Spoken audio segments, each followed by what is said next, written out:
नमस्कार साथियों, कैसे आप सभी। मैं रश्मि आपका स्वागत करती हूं आपके अपने परिवार RWS सिविल सर्विसेज में। दोस्तों, आशा करती हूं आप सभी सुपर स्वस्थ होंगे। मुद्दा आजकल में आज हम बात करेंगे संघाई कोऑपरेशन ऑर्गेनाइजेशन के बारे में, यानी SCO जो समिट हुई है दोस्तों 2025 वाली, और ये 25वीं समिट थी। तो ये जो समिट हुई है कहाँ पर हुई है? चीन के तियानजिन में हुई है दोस्तों ये समिट, और इसमें जो है PM मोदी ने भाग लिया है।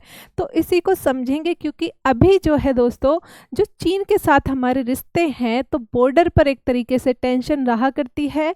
और जो युद्ध पहले हो चुका है एक बार 1962 में, और उसके बाद जो झड़पें हुई हैं, तो उसको देखते हुए अब कोऑपरेशन जो हो रहा है, तो इस पर अपोजिशन ने भी काफ़ी सवाल उठाए हैं। तो हम समझेंगे कि क्या है आज के मायने, क्योंकि एक तरफ अमेरिका का जो टैरिफ वाला जो खेल चल रहा है, उसके चलते इंडिया, चाइना, रशिया, तो ये जो कंट्रीज़ है अगर साथ आएंगे, तो दोस्तों एक मैसेज जाता है वेस्ट को कि जो सुपर पावर्स जो है वो एक तरीके से एशिया से भी आ सकती हैं, यानी कि एशिया में भी ऐसे कंट्रीज़ हैं जो कहीं ना कहीं जो है एक तरीके से मात दे सकते हैं वेस्ट को। तो दोस्तों इसमें देखते हैं कि क्या क्या चीज़ें हुई हैं। आज जो सबमिट हुई है दोस्तों, ये हो गई है 31 अगस्त और 1 सितंबर, तो ये 2 डेट थी इसकी। और उसके बाद जो है दोस्तों इसमें जो है तियानजिन घोषणा पत्र भी इसमें साइन किया गया है, जो फोकस करता है टेररिज्म को हटाने पर, फिर ट्रेड को बढ़ाने पर, और दोस्तों इसके साथ साथ कल्चरल रिलेशंस को बढ़ाने पर, रीजनल सिक्योरिटी की भी बात की गई है। तो इसमें समझते हैं हम कि इंडिया चाइना रिलेशनशिप जो है दोस्तों, तो ये जो है काफ़ी इस तरीके के रहे हैं कि भाई बार बार जो है बॉर्डर पर जो है टेंशन रहा करती है। तो इसमें समझेंगे कि क्या क्या चीज़ें हैं। फिर मालदीव जो एक कंट्री है दोस्तों, तो वो जो है वो किस तरीके से प्ले कर रहा है, और किस तरह जो है चाइना उसका फ़ायदा उठा सकता है। तो हम ये भी समझेंगे, यानी सारे समीकरण देखेंगे इसके बारे में। तो भारत चीन की सीमा जो है दोस्तों, तो 3488 किलोमीटर लंबी है, और कई हिस्से में एक तरीके से विभाजित है ये। जैसे 3 सेक्टर देखने को मिलते हैं। एक जो है हमारा लद्दाख हो गया, फिर दूसरा दोस्तों अगर बात कर लें तो मध्य हिमाचल, उत्तराखंड हो गया, फिर अरुणाचल हो गया पूर्व में। तो दोस्तों जो अरुणाचल है, तो इनफैक्ट अरुणाचल के हिस्से को चाइना द्वारा कई बार दक्षिण तिब्बत कह दिया जाता है, तो जो है इंडिया के लिए ये एक बड़ा इशू रहता है।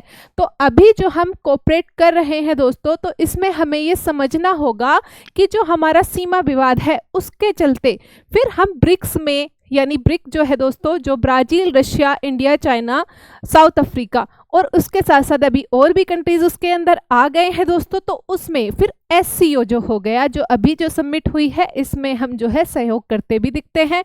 तो ये जो विवाद है दोस्तों, तो 1962 का जो युद्ध हुआ था, तो उस टाइम पर क्या हुआ था कि देखा गया था भाई चाइना ने ना, ये जो हमारा हिस्सा है दोस्तों, ये अक्साई चीन इसको अब बोल दिया जाता है, तो इस हिस्से को जो है एक तरीके से कब्जा लिया था। फिर देखा गया यहाँ पे, उसके बाद आगे हम समझेंगे दोस्तों। अब ये है जो हमारा अरुणाचल प्रदेश वाला हिस्सा है, जिसको ये बोल देते हैं साउथ तिब्बत। तो दोस्तों ये भी हमारे लिए एक इशू रहता है। आगे हम समझेंगे इसमें कि 1962 का युद्ध, तो भारत ने अक्साई चीन एक तरीके से खोया है ना। तो हमारा जो है चीन के साथ कुछ अच्छे एक्सपीरियंस नहीं रहे हैं अभी तक। डोकलाम विवाद हुआ 2017 में, जो भूटान में भारत चीन का आमना सामना हुआ था। फिर बात कर लेते हैं गलवान जो है, गलवान वैली में जो हुआ दोस्तों, तो वो 2020 में 20 इंडियन सोल्जर्स जो है मारे गए थे उस टाइम पे।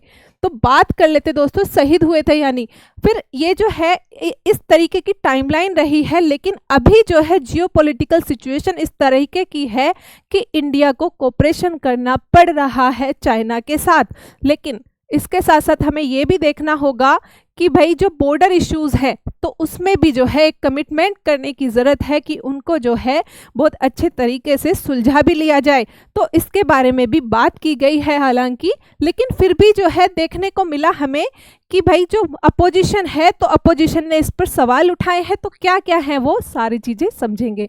इसमें सीमा पर शांति बात की गई, जो मोदी और जो मतलब हमारे PM और जो चाइना के जो प्रेसिडेंट हैं, तो उनके बीच में जो बात हुई, इसमें बात की गई सीमा पर शांति, यानी सहयोग के लिए सीमा पर शांति अनिवार्य है। तो ये दोस्तों ये एक सवाल है।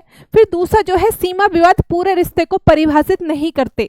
तो चाइना एक तरीके से ये बोल रहा है कि भाई जो हमारे दूसरी तरीके के रिलेशन है, यानी ट्रेड हम बढ़ा सकते हैं, कल्चर रिलेशन हम मेंटेन कर सकते हैं, जैसे कि कैलाश जो यात्रा है उसको शुरू करके भी एक तरीके का ऐसा जेस्चर दिया गया है। तो ये बात की गई है।